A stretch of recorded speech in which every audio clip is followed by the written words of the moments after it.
talk a little bit about today technology kind of taking the heavy lift of helping the teachers with the students and opening the doors so there's more personalization learning with the teacher and the student. How do each of you see education transforming into an experience-based environment for learning because of this? Nichelle Harris, Sugar Creek Charter School, Charlotte, IT Director. I do see education changing. It also changes the mindset of the student as well as the teacher. The way education is now, it's basically flat. There's not a lot of interactivity with education. A lot of education should be student-centered more than teacher-centered. And I think that will help the culture, help the environment change, and move forward to being accountable for your own learning, that you know that you're responsible for your destiny. You can do whatever you put your mind to. Okay. All right. Sadania Miller, Sugar Creek Charter School, IT Administrator. So with technology, I think it'll help the teachers more focus on some of the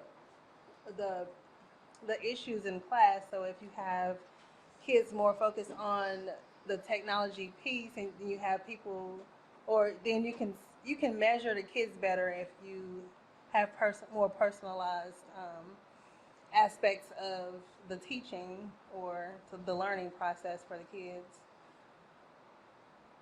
So I mean, and then you can focus on more of the behavior or lower kids more. I don't know, just because you can see it better, and then because there's more behavior issues nowadays too, and then you can like target more of that or ask more questions while the other kids are learning, so it won't be as much of a distraction as it was before with just regular teaching without the technology included in it. Awesome. Melissa Thibault with the School of Science and Math in Durham, North Carolina. And we have an opportunity, I think, with personalization to open up education to some extent to other players.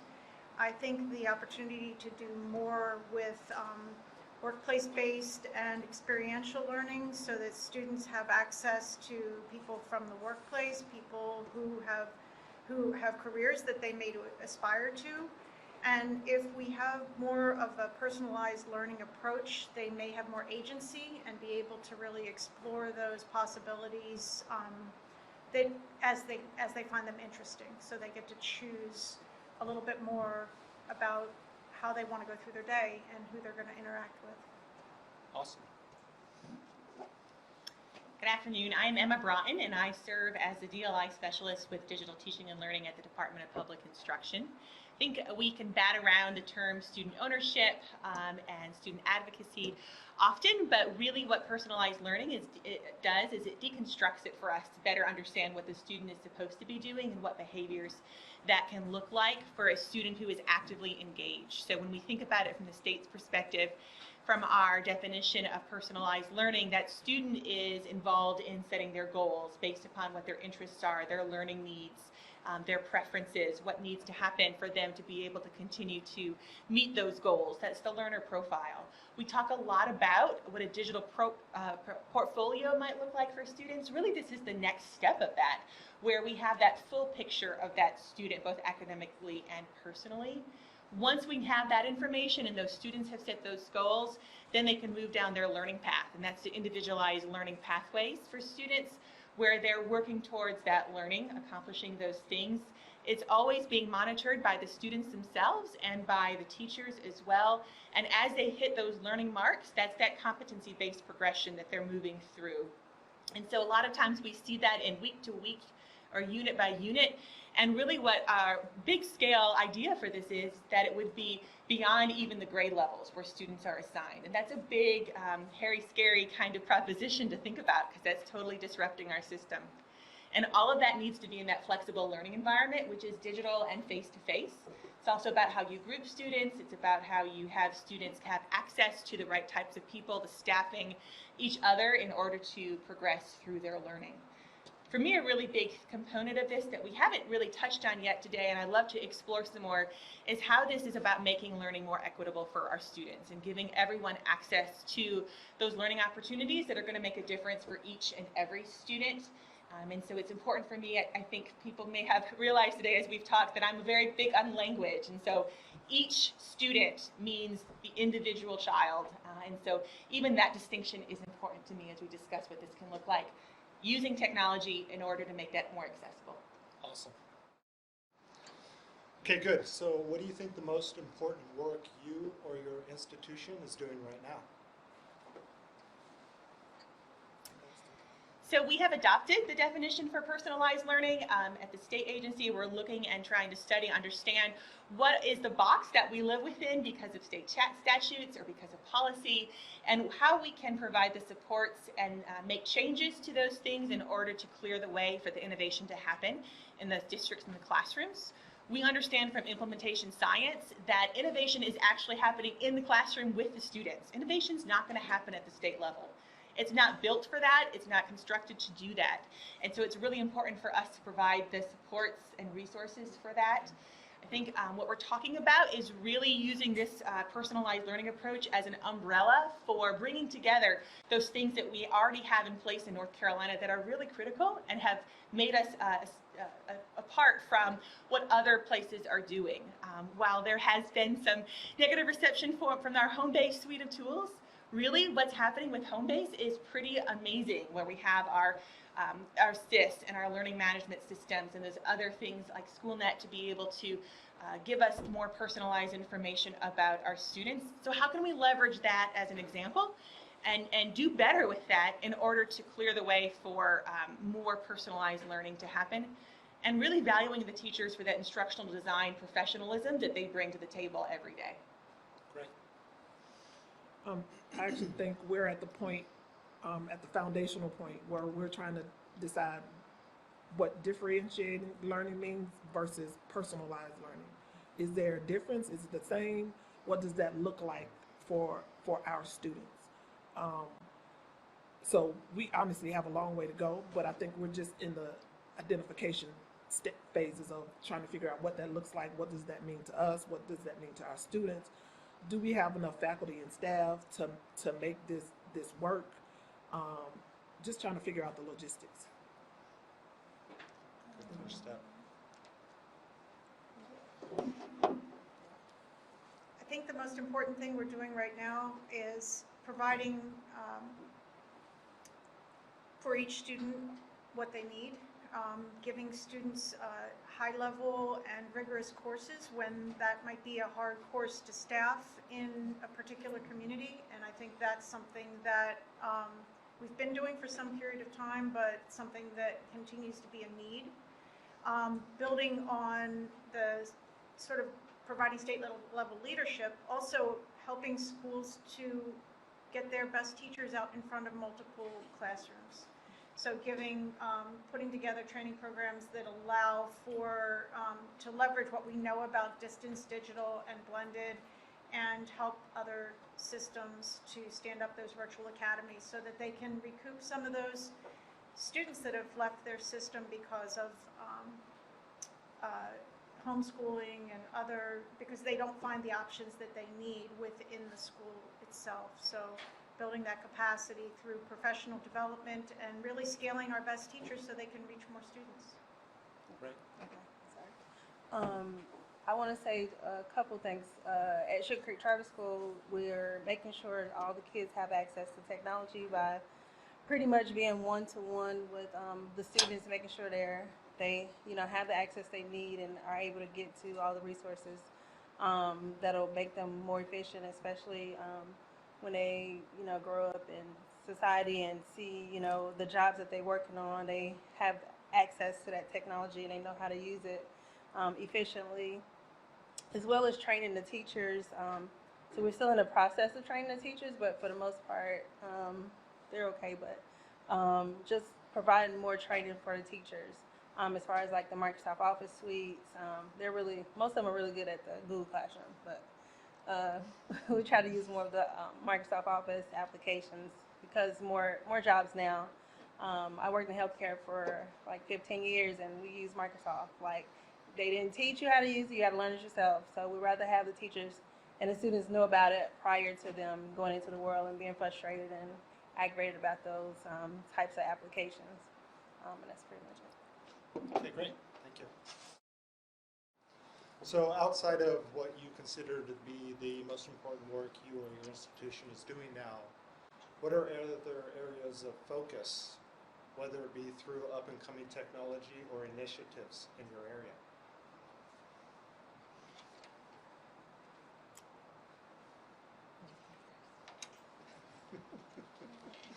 So one of the things that I think that we have for us at the state level in digital teaching and learning is a mindset that we know that our educators need the professional growth opportunities in order to best meet their students' learning needs.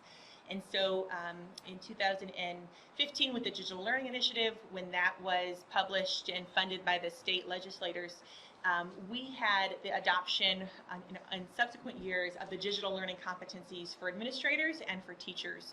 And I think that was really critical for us to be able to say, these are the types of things, the skills that a teacher or a school leader needs to have in order to be able to create this learning environment for our students. And that's a trickle-down effect. So when the principals are engaged in those practices and they're implementing those competencies, then the teachers are able to better implement and utilize those competencies that are there for the teachers. And then this past year, we adopted the digital learning standards for students, which are actually the ISTE standards for students. And so when the teachers are using their DLCs, then the students can also be engaged in and building their competencies in those standards as well, that are focused on the creative communicator and the digital citizen and those different things that many of you are already familiar with. And I think we have in North Carolina really tried to be thoughtful about the types of supports around those things that are going to make a difference for the schools and for the classrooms. It's a never-ending pool of need there. It's aligned with what we have done with our digital learning grants across the state as well. So we are actually about to enter our third round of grant opportunities for school districts and charter schools. And so we're excited to be able to offer that as an opportunity for the districts to build their own capacity for doing this work as well. And so it's not about having other outsiders come in and impose their will upon what the district's needs might be, but really building the capacity within the district, using those local experts to be able to do that as well. So we're excited about what those grants are doing for professional development and for leading the way in districts for this transformation. Awesome. Next. That's fine. I've got we've got a new initiative at the School of Science and Math, alumni-funded writing center for artificial intelligence and machine learning. And so I'm excited to see the direction that this particular resource takes our state and our nation in the implementation of AI and machine learning in K-12 education. Great. Ladies, anything? Okay, cool. So I normally ask just one final question. If you could let the audience know why you got into education in the first place. Like, what were your goals? What did you really want to achieve as a person, whether it be for yourself, for students, for your community, etc.? My background is actually in computer programming, so education was not on my roadmap of life, but life throws you curves and turns, and you have to duck and dip and make that quick left. So it was never my intention. I always thought, no, I could never teach kids. It couldn't be me, somebody else's kids. Kids are rude. Kids are, they're kids. But I started out as a substitute, and I was telling someone here, once I started really teaching in the classroom, I became a computer applications teacher. But once I went into the classroom and I actually could see my students, that aha moment where they got it, like, I've been trying to teach this standard, this step, this, it became so, it's a warm feeling that I had. And I actually told my mom, Mom, I think I found what I'm supposed to be doing, because that feeling was nothing like I ever had in programming. Yeah, I wrote programs and I could get them right and all the logic made sense, but it was never, though I liked programming, but it was never that warm feeling that I got when it came to a student actually being able to produce something tangible, something that they could show me that they understood all of this practice was for, all of my teaching, all of the instruction. When I started, there was not a lot of resources for computer applications, and a lot of them I came up with on my own. But just seeing the student, you know, get the word processing right, get the Excel spreadsheet right, or creating a PowerPoint, it just made such a difference to me, and it further let me know there's really a need for students to know these things that they should know before they make it to high school. Awesome. Well, I'm more of a tech person as well. So from a technology standpoint, working in education, you know, because all these state tests coming and all these state tests in general, and it's like gonna be more, it'll be more online testing than ever before in the next, I'd say, couple of years or so. In the next couple of years, just making sure, you know, things are working efficiently, the kids understand how to use the technology in order to take the test. Without all the frustration, because with that, you want to make sure if they're comfortable with the technology, then they can successfully take the test without being frustrated on top of trying to understand the question. So just give that, you know, help the process just go a little bit smoother with technology and taking tests. So that's just That's great. So I'm a librarian, and I got into education because I love the world that books and reading opened up for students. And since I got into education, the invention of the interwebs and all of the digital that happens now has just expanded the world that is open to students through finding resources, making connections, and really going beyond what's possible in their home community. So That's beautiful. So, and I would say that I am a product of public schools. I'm a product of public libraries. I'm a product of public universities as well. And for me, it was an opportunity that I didn't have without access to knowledge and to learning, without the resources that were made available to me as a learner along the way. And it became really important to me as I looked and worked with my students that honestly I didn't understand when I first started teaching. My first year in a classroom was very disruptive to me. It was in 2001 and I was 800 miles away from home. It was 2 weeks before 9/11. And that year for me was a lot of learning. And I did not want to have my students miss out on opportunities because of the circumstances that were going on around them or going on around in the world. And it was really important for me to figure out, how do I deconstruct this for them? And how do I make learning more accessible for them? And that was when we had one computer in the classroom in the back in order for me to use Intergrade and enter my test scores or my assessments for students. And really the transformation that's happened over the past 19 years for me has been about working with learning sciences and the adult learner, especially thinking about how we can help and assist them, support them, and what that looks like so that they're able to reach each and every child themselves. And so really that's what my passion has evolved into, is having that impact from my own work to the individuals that I work with, to the students in the classrooms. For me, that's what I value, what I'm always going to be passionate about. That's awesome. Okay, good. So we got a couple minutes. If anybody out there has any questions for anybody here on the panel? Robin? Emma, I wanted to ask you, you were talking about the state has grants available to the districts and schools. Is that for professional development only? Yeah, so that's a great question. So we do have certain criteria around what they can apply for those grants. This next round of grants that's going before the state board for approval of an RFP in March will be based on how they would plan and implement for personalized learning. And so some of that will have funding committed to professional development, some of it for hardware and software, for contract services, things like that. But a lot of, in the past 3 years, a lot of our funding has been for the professional development. So I think with this next round of grants, it's somewhere around $6.8 million in the past 3-4 years that's been committed to this work. So they'll decide in March? So the RFP is launched in March for an application window, and then hopefully in June at the state board meeting, we'll have a list of grant recipients. Awesome. Anybody else? Okay, good. Thank you so much, ladies, for being up here and for everything you're doing for our kids. It's greatly appreciated.